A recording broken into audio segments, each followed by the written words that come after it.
Que la bénédiction de Dieu le Père, de Dieu le Fils et de Dieu le Saint-Esprit soit avec vous et avec toute votre famille. Bonjour, chère famille de Dieu, soyez les bienvenus dans cet espace de refuge et d'espoir. Mon nom est votre guide spirituel, et c'est un immense honneur de pouvoir partager ce moment sacré de prière et de réflexion avec chacun de vous. En cet instant, je vous demande de respirer profondément et de relâcher les tensions de votre journée. Et que, par la foi, vous ouvriez votre cœur pour recevoir le toucher du ciel. Imaginez maintenant que Dieu lui-même étende sur vos épaules un manteau lourd, mais non pas un fardeau, mais plutôt un manteau de paix, une paix qui dépasse toute compréhension et qui commence à calmer la tempête en vous. Sentez ce manteau couvrir non seulement vous, mais aussi chaque membre de votre foyer, chaque enfant, votre conjoint, vos parents. Et par la foi, visualisons ensemble le sceau du Saint-Esprit marqué sur la porte de votre maison. C'est un signe que ce territoire appartient au Seigneur, un lieu où le mal ne peut prévaloir. C'est un temps de sainteté, un temps de connexion. Nos voix s'unissent pour implorer un miracle que seul Dieu peut accomplir. Le miracle de la protection, de l'unité et de la restauration familiale complète. Préparez votre esprit, car nous entrons dans la présence du Roi. Et maintenant, ensemble, comme une armée d'intercesseurs, nous allons nous lever en autorité spirituelle pour prendre possession des bénédictions qui nous appartiennent. Nous ne luttons pas contre des personnes, mais contre les principautés et les puissances qui tentent de voler la paix de nos foyers. C'est pourquoi, avec l'autorité qui nous a été donnée au nom de Jésus, nous nous levons contre tout plan de l'ennemi. Nous déclarons que votre famille n'est pas un champ de bataille pour le diable, mais un autel d'adoration au Dieu vivant. Au nom de Jésus, nous brisons toute malédiction de divorce, de séparation et d'infidélité. Qui aurait pu être lancé sur votre lignée familiale? Nous annulons l'efficacité des paroles de défaite, de critiques et d'amertume qui ont été prononcées entre les murs de votre maison. Nous défaisons tout lien de discorde et de ressentiment entre mari et femme, entre parents et enfants, entre frères et sœurs.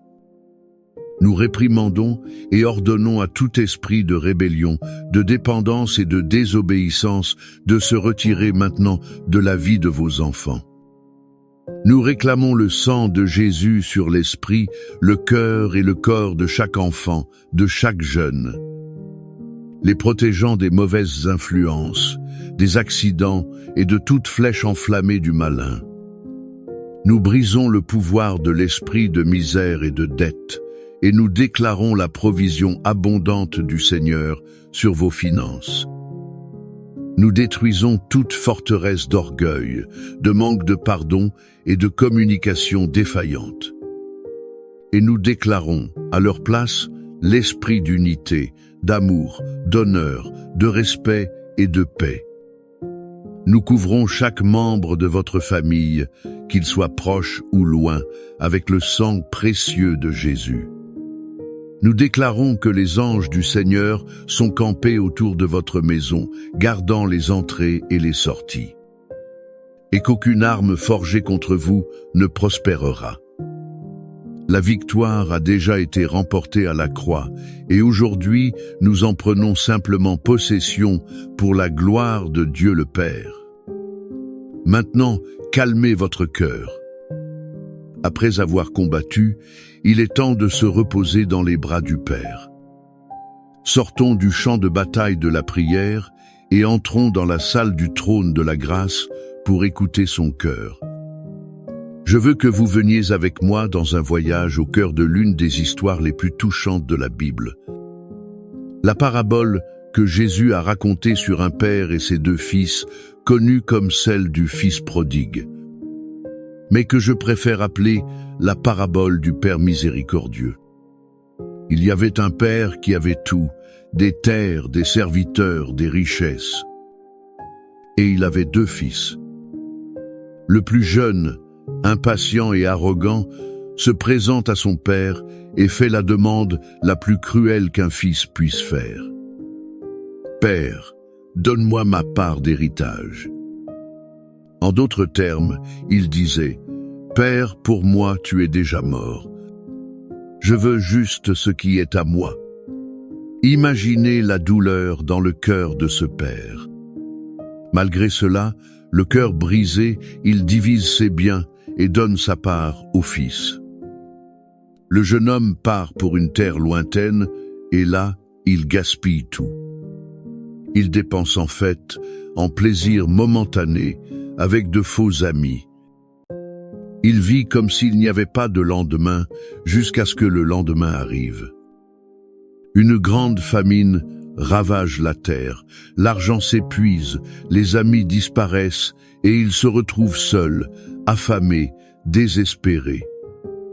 La Bible dit qu'il est allé travailler en s'occupant de porcs, l'animal le plus impur pour un juif. Et sa faim était si grande qu'il désirait manger la nourriture que les porcs mangeaient. Ce fut au fond du gouffre, dans le lieu le plus bas et le plus humiliant, que quelque chose se produisit. Le texte dit qu'il revint à lui. Dans cette porcherie, il se souvint de la maison de son père. Il se rappela que même les serviteurs de son père mangeaient mieux que lui. Et il prend une décision.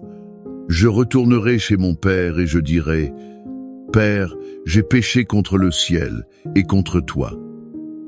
Je ne suis plus digne d'être appelé ton fils. Traite-moi comme l'un de tes serviteurs. » Et il commence la longue et honteuse marche de retour. Mais la plus belle partie de l'histoire est sur le point de se produire. La Bible dit que, alors qu'il était encore loin, son père le vit. Cela signifie que le père n'a jamais cessé d'attendre. Tous les jours, il allait jusqu'au portail et regardait la route, attendant, aspirant au retour de son fils. Et quand il le voit, de loin, sale, en haillons, il ne ressent ni colère, ni mépris. Son cœur se remplit de compassion et il fait quelque chose d'impensable pour un patriarche de cette culture. Il court. Il court, se jette au cou de son fils et le couvre de baisers. Le fils tente de faire son discours de repentance répété, mais le père le laisse à peine finir. Il crie au serviteur, « Apportez la plus belle robe. Mettez un anneau à son doigt et des sandales à ses pieds. Amenez le veau gras et tuez-le. Faisons la fête et réjouissons-nous. Car mon fils était mort et il est revenu à la vie, il était perdu et il est retrouvé. » De cette histoire puissante jaillissent des leçons qui sont comme un baume pour nos familles aujourd'hui. La première leçon concerne l'amour inconditionnel du Père céleste. Êtes-vous un père ou une mère, le cœur saignant pour un enfant qui s'est égaré? Qui a pris de mauvaises décisions, qui ne vous parle peu, être même plus? Écoutez-moi, Dieu notre Père comprend votre douleur. Et tout comme ce père de l'histoire, il n'abandonne jamais ses enfants. Il continue de regarder la route, attendant le retour. Son amour ne dépend pas de notre comportement. Il nous aime parce qu'il est amour. Peu importe jusqu'où votre enfant ou votre conjoint est allé, il n'y a pas de lieu que l'amour de Dieu ne puisse atteindre. Votre prière de père et de mère a le pouvoir de créer une sainte nostalgie dans leur cœur, un désir de rentrer à la maison. La deuxième leçon est que le chemin du retour existe toujours, et il commence par un pas d'humilité. Le fils prodigue n'a commencé son voyage de retour que lorsqu'il revint à lui, quand il a reconnu son erreur et s'est humilié. Dans nos familles, souvent ce qui empêche la guérison est l'orgueil. L'orgueil de ne pas vouloir demander pardon. L'orgueil de ne pas vouloir être le premier à tendre la main. Je vous demande, qui dans votre famille a besoin que vous fassiez le premier pas aujourd'hui? Quel orgueil devez-vous ravaler pour que la restauration commence? Peut être, n'est-ce pas vous qui avez commis l'erreur, mais peut être Dieu vous appelle-t-il, il a être l'agent de la réconciliation. Tout comme le Christ l'a été pour nous. Et la troisième leçon, la plus glorieuse de toutes, est que la restauration de Dieu est toujours complète. Voyez, le Père n'a pas seulement dit « Tout va bien, mon fils, tu peux entrer ». Non. Il a donné des ordres spécifiques, la meilleure robe qui symbolise l'honneur restauré. L'anneau au doigt qui symbolise l'autorité et l'identité familiale restaurée. Les sandales aux pieds qui le différenciaient d'un esclave, restaurant sa position de fils. Dieu ne veut pas seulement raccommoder votre famille. Il veut restaurer entièrement. Il veut rendre l'honneur, l'identité et la dignité qui ont été perdues dans les crises. Il veut transformer votre histoire de douleur en un témoignage de fête et de célébration. Cette histoire du Père, aimant qui court à la rencontre de son Fils, n'est pas seulement un beau conte. C'est une promesse vivante de la nature de Dieu. Et cette promesse de soin et de protection est codifiée pour nous dans sa parole, de manière poétique et puissante. Le psaume 91 est le décret de protection que ce Père aimant déclare sur ses enfants qui décident d'habiter en sa présence. C'est la muraille de feu autour de votre maison, la forteresse inébranlable contre tout mal.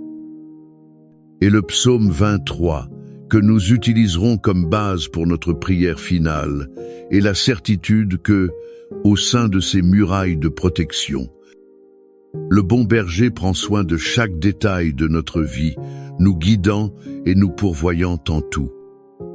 Alors maintenant, je vous invite à fermer les yeux, si cela est sûr de le faire. Calmez votre âme, et non seulement écoutez, mais recevez chaque parole du psaume 91. Comme si c'était Dieu lui-même qui parlait de vous et de votre maison. Recevez cette parole comme un bouclier de foi. Celui qui habite sous l'abri du Très-Haut reposera à l'ombre du Tout-Puissant. Je dirai de l'Éternel, il est mon Dieu, mon refuge, ma forteresse, et en lui je me confierai. Car c'est lui qui te délivrera du filet de l'oiseleur et de la peste pernicieuse. Il te couvrira de ses plumes, et sous ses ailes tu te réfugieras. Sa fidélité sera ton bouclier et ta cuirasse. Tu n'auras pas peur des terreurs de la nuit, ni de la flèche qui vole de jour, ni de la peste qui marche dans l'obscurité, ni de l'extermination qui frappe en plein midi. 1000 tomberont à ton côté et 10 000 à ta droite, mais tu ne seras pas atteint. Seulement de tes yeux tu contempleras, et tu verras la récompense des méchants. Car toi, ô Éternel, tu es mon refuge. Tu as fait du Très-Haut ta demeure. Aucun mal ne t'arrivera, et aucun fléau n'approchera de ta tente. Car il donnera des ordres à ses anges à ton sujet, afin qu'ils te gardent dans toutes tes voies. Ils te porteront dans leurs mains, de peur que ton pied ne heurte une pierre. Tu marcheras sur le lion et l'aspic, tu fouleras le lionceau et le serpent. Puisqu'il m'a tant aimé, je le délivrerai aussi, je le mettrai en lieu sûr, car il connaît mon nom. Il m'invoquera, et je lui répondrai. Je serai avec lui dans la détresse, je l'en retirerai, et je le glorifierai. Je le rassasierai de longs jours, et je lui ferai voir mon salut. Père bien-aimé, à la lumière de ta parabole d'amour et fortifiés par la promesse inébranlable de ton psaume. Nous nous présentons humblement devant toi, non comme des serviteurs, mais comme des fils et des filles aimés. Nous apportons à tes pieds le bien le plus précieux que tu nous aies donné, notre famille. Seigneur, en ce moment, nous voulons prier spécifiquement pour chaque fils et fille qui, comme le prodigue, s'est éloigné du foyer. Loin de tes voies, loin de la communion familiale. Où qu'ils soient, Père, nous te demandons que ton Esprit Saint les atteigne, qu'ils reviennent à eux et qu'une sainte nostalgie du foyer et de ta présence inonde leur âme.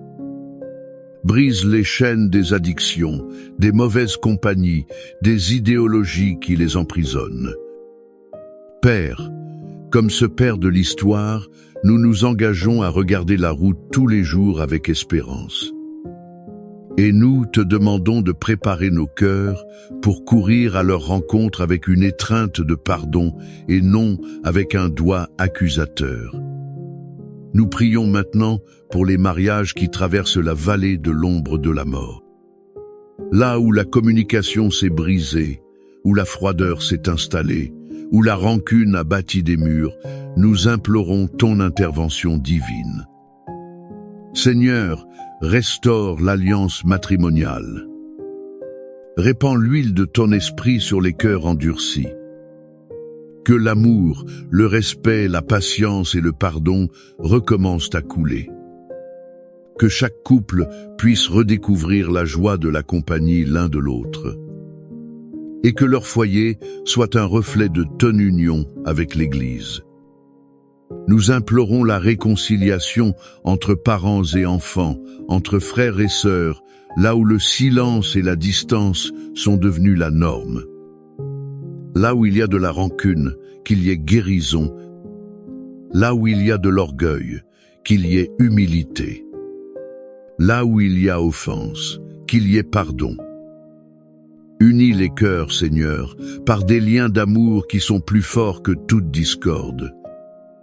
Et basés sur la promesse de ton psaume 23, nous déclarons « L'Éternel est le berger de notre famille, et c'est pourquoi nous ne manquerons de rien. » Père, ouvre les portes de la provision financière. Réprimande le dévoreur. Multiplie les ressources et enseigne-nous à être de bons intendants de tout ce que tu places entre nos mains. Que le pain ne manque jamais à notre table, mais qu'il déborde afin que nous puissions être une bénédiction dans la vie des autres. Enfin, Seigneur, nous étendons nos mains avec foi et prions pour la guérison. La guérison physique pour tous ceux qui sont malades dans notre entourage familial. Que ton pouvoir restaurateur parcourt chaque cellule, chaque organe, apportant vie et santé. Et nous prions pour la guérison des blessures de l'âme, les blessures du rejet, de l'abus, de la trahison, de la perte. Touche avec ton baume guérisseur chaque souvenir douloureux et transforme nos cicatrices en témoignage de ton pouvoir. Si vous croyez au pouvoir de cette prière, je veux vous inviter à sceller votre foi en ce moment. Écrivez ici dans les commentaires le nom de votre famille ou déclarez simplement « Ma maison sert le Seigneur ». En faisant cela, vous prophétisez et libérez cette parole de foi sur votre foyer. Que l'image du Père courant à votre rencontre reste gravée dans votre cœur durant toute cette semaine. Que la certitude de sa protection, telle que décrite dans le psaume 91, soit votre bouclier contre toute peur et anxiété. Que l'unité du Saint-Esprit commence à opérer de manière miraculeuse dans vos relations, apportant la paix là où il y avait la guerre et l'amour là où il y avait la douleur. Rappelez-vous, vous n'êtes pas seul dans ce voyage. Le Père attend, le Fils intercède et le Saint-Esprit vous donne le pouvoir. Allez en paix, couverts par la grâce, gardés par le pouvoir et aimés inconditionnellement par le Père. Que la bénédiction de l'harmonie, de la provision et de la santé divine repose sur vous et sur toute votre maison, aujourd'hui et pour toujours.